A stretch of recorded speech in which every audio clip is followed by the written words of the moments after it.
Yo, what is up YouTube? Evolution here, back with another PlayStation 4 jailbreak information news video here on the channel. Make sure you leave a like, comment, subscribe if you're new to the channel, and let's go ahead and get right into it. The last thing that we talked about was update 12.52 releasing for the PlayStation 4. And after that, the Flow disclosed his vulnerability of a Userland exploit to Sony and got paid $5,000 for it. Moving on later, we have this person named Gazine. He basically confirms here that he has a Blu-ray disc Java exploit. And this is basically a WebKit vulnerability exploit similar to the Flow. It's not the exact same exploit, but it's different. And he says it works on all firmwares and Sony still have to patch it. So this works on 12.52 as of today. So Z on Twitter said, so it's the same bug and he found the way before the Flow published his proof of concept. Justice League Forever says, as far as I know, yes, it's the same one, but we need confirmation from Gazine himself. And he responded down here below saying it's a different one from the Flow. So we have two WebKit exploit vulnerabilities that could be released to the public. And Gazine himself actually said this on Twitter. He said, my 2 cents on the Flow's BDJ exploit is create xlet method and xlet manager.java, just a blind guess. And he's basically just saying here that this exploit will not work on the PlayStation 5. And that's understandable because he did find it for the PS4. QTR on Twitter said the person who discovered Lua in PS4 and PS5 now has a BD jailbreak in the PS4. And he says here down below, I know it had to come to PS5 until 11.62. Lua is available in PS5 for 11.60 thanks to Gazine, but BDJB is not happening on PS5. That's just basically confirming that it's not happening on PS5.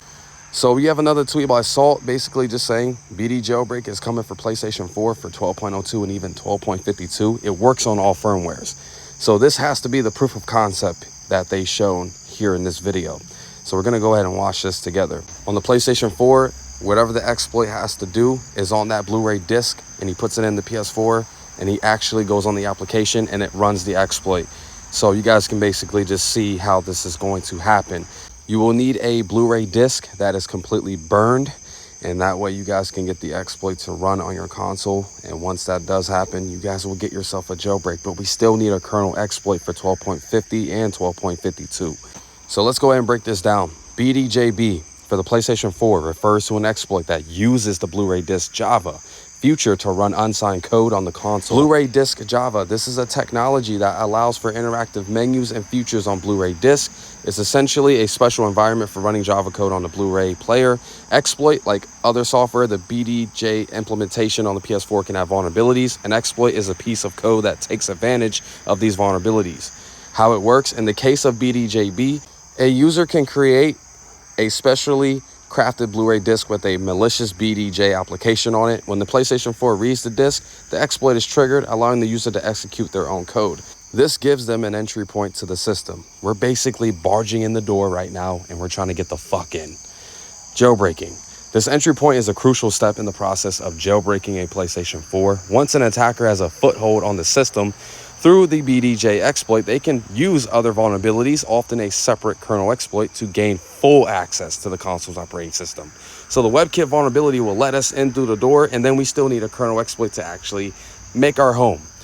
What it allows, a successful jailbreak allows users to install custom firmware, run homebrew applications, and perform other actions that are not officially supported by Sony. In short, BDJB is a method of using a vulnerability in the PlayStation 4's Blu-ray player to run a jailbreak payload, giving users unauthorized control over the console. So we're going to be having to use a Blu-ray disc to run the exploit of the Userland vulnerability, pair it with a kernel exploit, and everything else will follow through. And then you got yourself a jailbreak, because if you have a Userland vulnerability and a kernel exploit that's supported on 12.52 and lower, oh yeah, you're good. You don't need Lua. No Lua games or anything involved. So whatever the Flow has found on 12.50 that was patched on 12.52 with his WebKit Userland vulnerability is different from the one that Gazine has. So we're just going to have to wait and see how this all plays out. Like I said, stay on the lowest firmware that you possibly can be on. I would not update the 12.52 just because this BDJ exploit will work on 12.52 because he did say it works on all firmwares. Stay on 12.50 and lower. Do not update. Go buy another PlayStation 4 console if you're wanting to play games online. Do not update your console whatsoever. If you have any questions, make sure you comment down below in this video. Make sure you share it with your friends and family because I would appreciate it, because this is really big news. So I'll keep you guys updated. Thank you for watching, and I'll see you guys on the next one. Tell me what firmware version you guys are on. Peace out.